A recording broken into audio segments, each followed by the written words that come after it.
I don't think most of you realize that you do not have time. Everything is time. Time can be converted into anything. We all know time can be converted into money. People say often, time is money. This is true. Money is also time. You spend money to save time. Time is the enemy of the rich man, so he takes a private jet to save time. Money is the enemy of a poor man, so he waits for the bus to save money.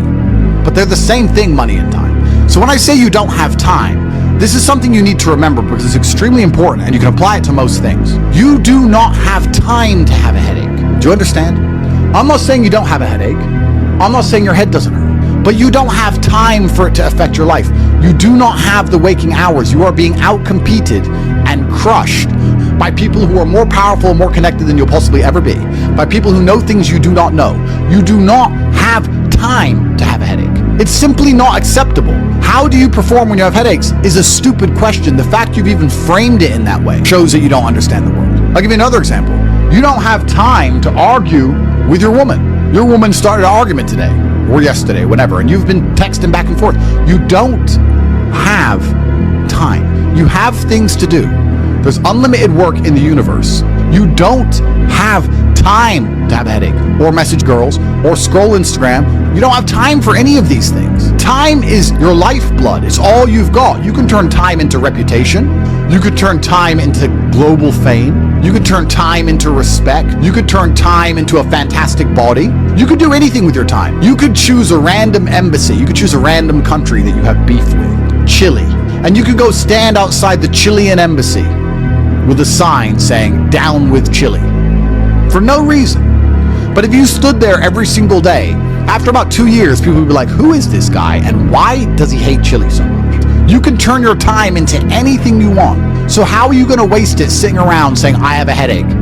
Boo boo, I have a headache. But the question is framed incorrectly. If I have a headache, I don't care. And one of the main reasons I don't care is because my enemy doesn't care. You know, when I got injured when I was training for fights, my coach would often say to me, is your enemy going to hit you less or show you mercy because of this injury? If you say, okay, we're about to fight, but halfway through the training camp, I hurt my foot, so, take it easy. No, he's going to try and destroy me anyway. So if he doesn't care, why do I care? And why does my coach care? Nobody cares. The people who are trying to steal your woman, and trust me, everyone is. The people who are trying to take the money that you want to earn and put it in their pocket before you can. The people who want to have large and gorgeous feathers on their peacock to show the world all the amazing things they've done. They don't care that you have a headache. So why do you care? You need to reprogram your mind. You don't have time to have a headache. You don't have time to be doing the majority of things you do. And there's always been and always will be, and we could talk about that again. We were talking earlier about competence, right? Do you think a woman sees you as competent if you complain about having a headache? Let's say you have a headache. It's fine. You have a headache. I'm not disputing that. Maybe it really hurts. That's terrible.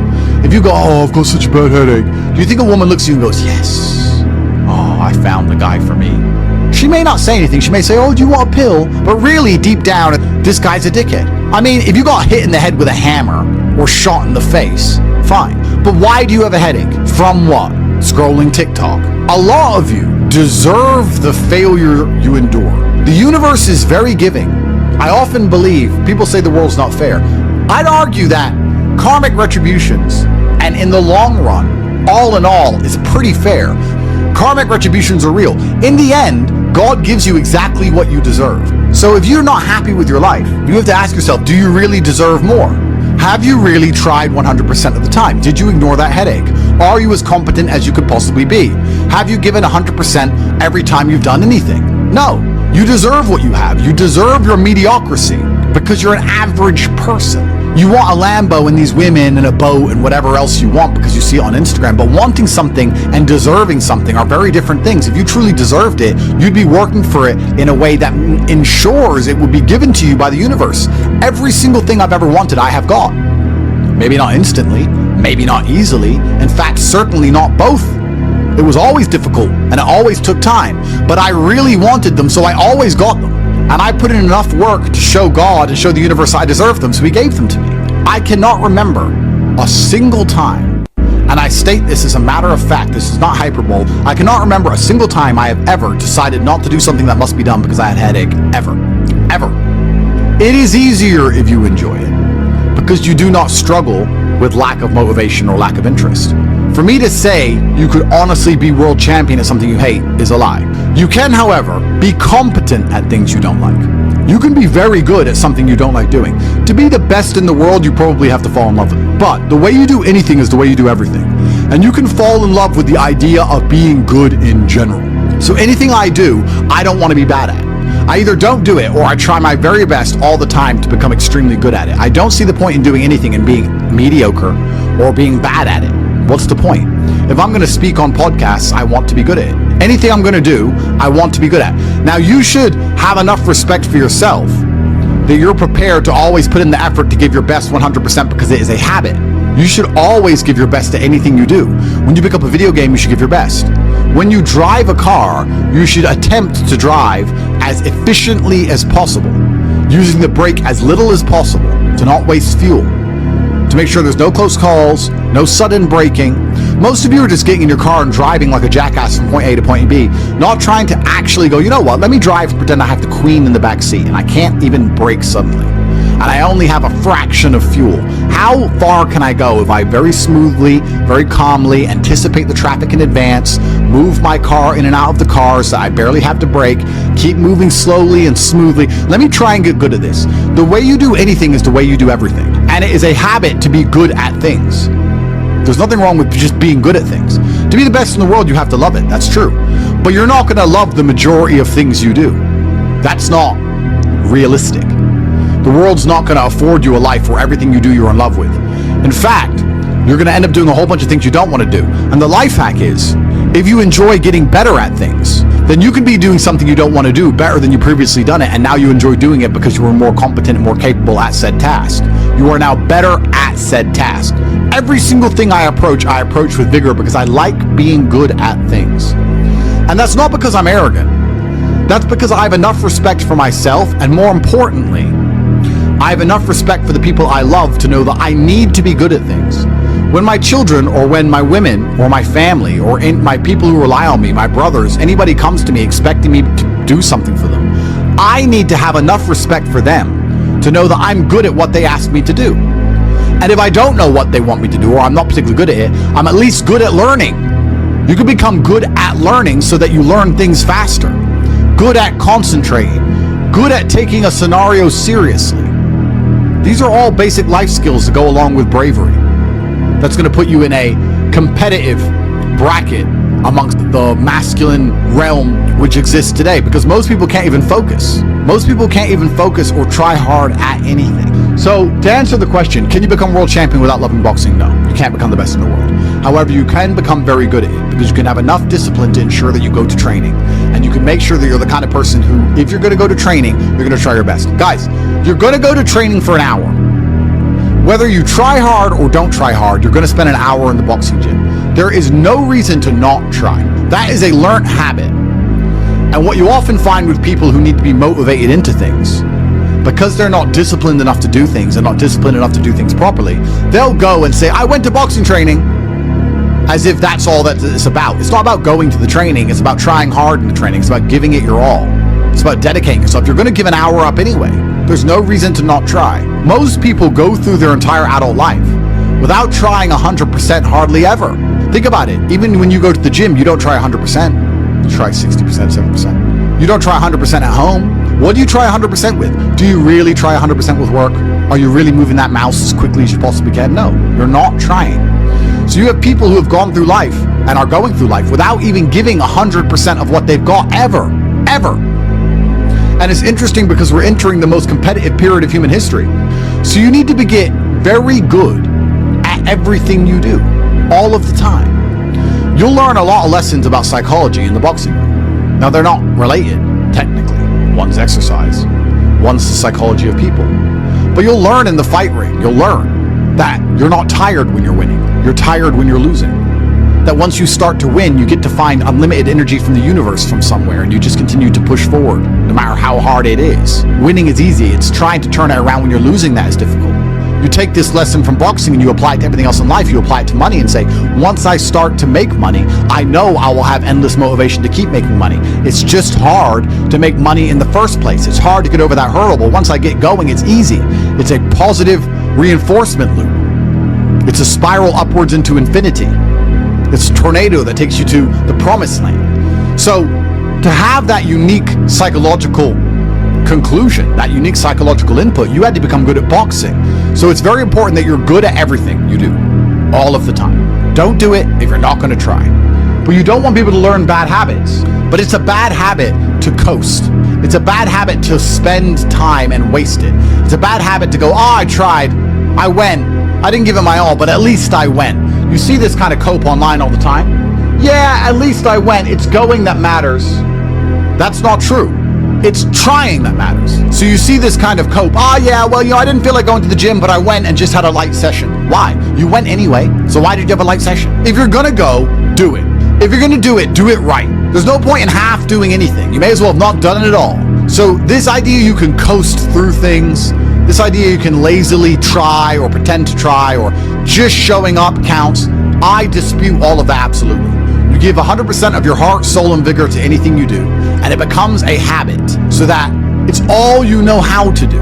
Before you know it, you're driving a car trying to do it as well as possible. And you're having a conversation trying to be as clear and compendious and concise as possible. And you're trying to make money as much as possible, as efficiently as possible. And you're trying to educate your children as well as possible. You're trying to protect your family as much as possible. You're trying to get as strong as possible. Because all you know is maximum limits. That's all you've ever done. You've never done any of this, that garbage can go out the window. So you need to get good at getting good at things. And you need to get good at trying 100% at all things, whether you like them or not. And this will give you a base level of competency in all realms, even if you're not in love with said task. Success is like being pregnant. Everyone says congratulations, but nobody knows how many times you get fucked. Absolutely.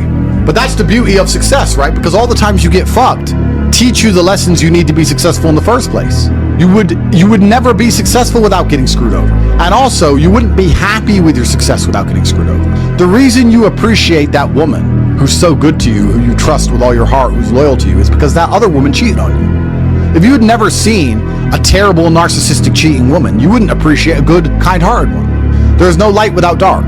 So it's very important that you go through these bad things, one, to learn lessons, but two, to learn gratitude and appreciation for things once you have them. It's extremely important. Every time something bad happens to you, you need to say thank you to God. Thank you, God, for giving me this difficult time, for me to learn lessons, and for me to have more appreciation for my fantastic life in the future.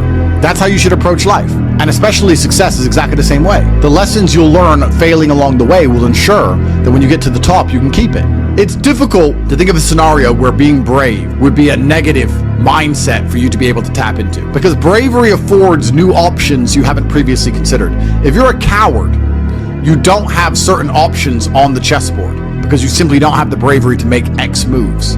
But if you are brave, you can analyze these moves. So you have a whole bunch of moves that most people don't have. Most people do not have the bravery to consider alternate paths. You need to be able to look at the chess moves that most people will not be prepared to make, and most people live very afraid. So bravery is an extremely important skill to hone. It's something you should practice. You should often sit and think, what would be the bravest decision I could make in this scenario? What would be the bravest one I could possibly make? And consider it. I'm not saying do it, but you should get in the mental model of considering it. Because quite often when you're a coward, brave decisions don't even cross your mind, ever. They don't even cross your psyche. They're not even something that's interesting to you. You haven't trained your mind to consider them. So you need to train your mind to consider bravery, because bravery is something that is going to universally apply throughout your life. It doesn't matter if you're rich, it doesn't matter if you're poor, it doesn't matter if you're in Thailand, it doesn't matter if you're in Peru. Having the option to be extremely brave and consider the options which are afforded only to a brave person is going to be something which is always going to benefit you. So it's very important that you consider and think about bravery as a whole, something I want you to hone. This life is sales. Convincing a woman to love you is sales. Work is sales. Life is sales. So fantastic thing to learn. Boxing, once again, fantastic thing to learn. It's very good. Your body and mind are connected. You cannot have a strong mind without having a strong body. Fantastic. Who should you be before you become rich? Well, money is an amplifier. Money's not going to change who you are. It's going to amplify who you are. If you're a good person, it'll make you a very good person. If you're a bad person, it'll make you a very bad person. If you're a weak person, it'll make you very weak and cowardly and scared. If you're a strong person, it'll make you very brave. Money amplifies. So you actually kind of have to hope that you don't get rich too early before you've struggled enough, because men are built on the back of struggle. You have to go through pain and terrible things as a man and struggle constantly to be a good man. No man who has not struggled is a good man or good at being a man. But don't worry, I think God has a plan for you. You should be trying your absolute best to get rich all of the time. You should be struggling and working as hard as possible. And all of those lessons that will come with all the suffering and the difficulty will be amplified by the time you're a multimillionaire and you become the best version of yourself. That's how you become a top G. Wake up every day and be prepared to give 100% focus to all of the things you do. That's all you have to worry about. It's kind of like, if you worry about the work, the results come. The results are easy. Guys, money is easy. Money is easy. Women are easy. The life you want is easy. All you have to do is fall in love with the work. If you fall in love with the work, fall in love with being good at doing your work, getting it done, never missing a day, because the easiest way to make sure you never miss a lucky day is to try every single day. Lucky days exist, and you're never going to know if you have a lucky day or not unless you try every single day. Then you're never going to miss any lucky days, and you're going to pull it off, and you're going to realize it wasn't actually that difficult. All it took was consistency and constant effort, never being lazy and doing everything I'm supposed to do properly. When you tolerate something, you're admitting you deserve it. You're going to get exactly what you deserve in life, from women, from masculine friendship, financially, respect on the street, luck. You get the luck you deserve. If you try your very best in all things, and you pray, and you're really thankful to God, and you say thank you all the time, you start to become very lucky. Lucky things start to happen. You get the luck you deserve when you try. It's truly remarkable. When a woman looks at you and goes, he can do anything he says he's going to do, that's when you become instantly attractive. Competence is extremely important. That's the masculine world. And peacocking built this world. Don't let losers and brokies sit and say to you, oh, all our graves are the same, it doesn't matter. No, it does matter. You were not born to suffer and die without being remembered or leaving a mark on this planet. You weren't born for that. You were born to do something great and to be remembered. You were born to leave offspring, which are so fantastic, raised in your image, that you, by proxy, are discussed into eternity. Your bloodline becomes synonymous with competence and capability. That's why you were born. The reason the male peacock shows its feathers is to say, look what I have. There is nothing wrong with that. That's what built the modern world. All of the explorers who risked their lives on the 7 seas did it to say, look what I did. The most beautiful buildings around you, the cathedrals, all these things that were built by men saying, look what we have done. We have done something other people cannot do. Flexing, in and of itself, is not a stupid idea.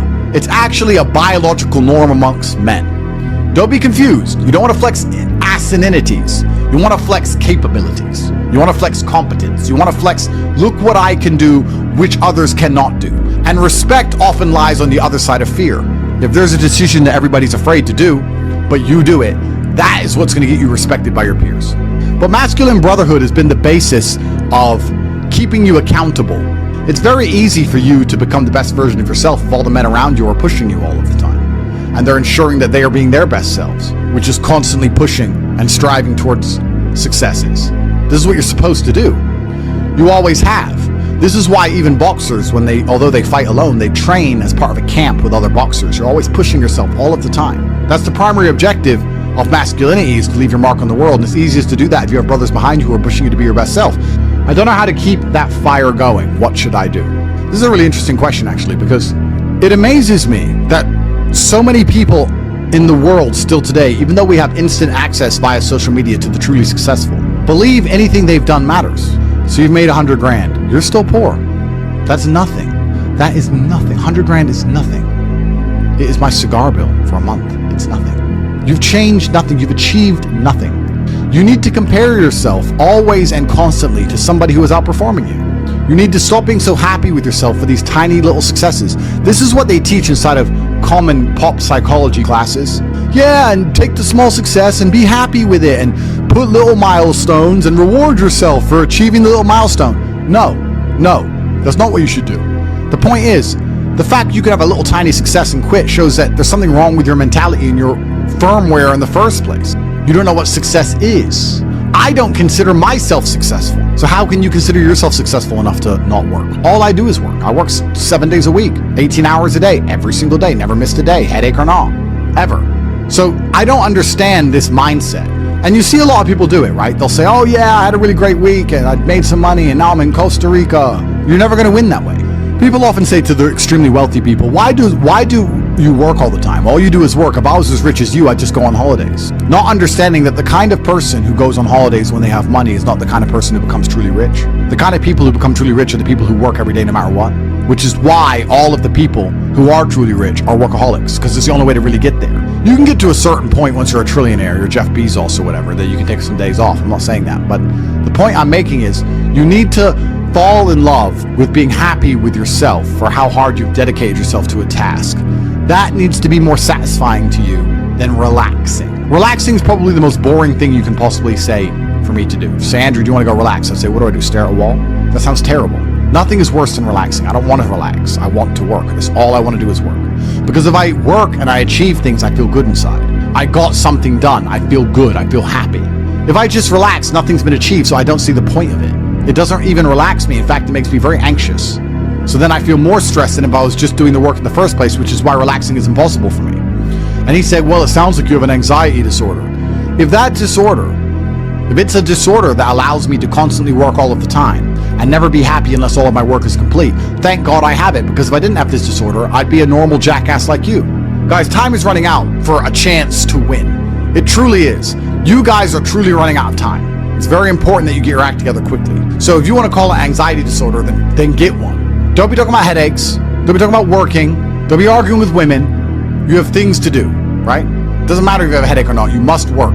Anxiety sounds like free energy. Could give me more. Absolutely. Anxiety is exactly that. It's free energy. Nervousness is free energy. The inability to rest or relax or sleep is free energy. You just have to have the discipline to direct it in the correct directions. You need to sit at home and feel this fire inside of you because you do not have all of the money you want, all of the respect you want, and your name has not been echoed into eternity. You're not etched into the halls of history. You need to take all of that fire inside of you and all of that anger and direct it at one task. And you need to try your absolute best to ensure you succeed in that task. It's down to you. I can't drag you across the finish line. I can only show you where the race is and try and hype you up before you run. I can take you to the start line. I can tell you you can do it. I can tell you how fantastic it is when the race is over. I can tell you it is worth it, but you have to be the one to run the race. I can't carry you. If you're gonna ask me stupid questions about headaches, you're never gonna make it. There's gonna be a huge contingent of the populace that never make it. But when you do, it is worth it because you're remembered. And that's the whole point of being alive as a man in the first place, is to go down in history. It's not to go through life comfortably. It's not to go through life without struggle, without pain. The point of being a man in the first place is so that you suffer enough for people to remember you, to die for something, to live for something. That's the whole point in all of this. There's nothing else to do and make your name synonymous with something fantastic which has affected humanity and culture. That's all it's about. And it's very difficult to do that if you're insignificant and broke and lazy and stupid with a fucking headache.